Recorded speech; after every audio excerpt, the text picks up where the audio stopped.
হিন্দু ধর্মের চারধামের অন্যতম প্রধান ধাম বদ্রীনাথ। কিন্তু আপনি কি জানেন কেন এই মন্দিরকে পৃথিবীর বৈকুণ্ঠ বলা হয় এবং কেন এর দরজা বছরে মাত্র 6 মাসের জন্য খোলা থাকে?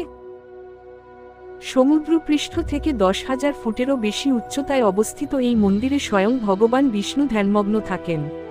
এখানকার প্রতিটি পাথরে লুকিয়ে আছে পৌরাণিক কাহিনী আর আধ্যাত্মিক শক্তি। তপ্ত কুণ্ডের অলৌকিক গরম জল থেকে শুরু করে মন্দিরের ভেতরে জলে থাকা সেই অক্ষয় প্রদীপ, যার রহস্য আজও মানুষকে অবাক করে।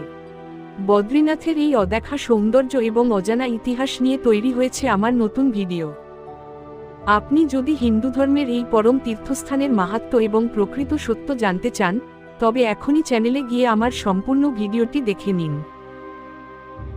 আধ্যাত্মিকতার এই গভীরে ডুব দিতে এখনই যুক্ত হন আমাদের সাথে।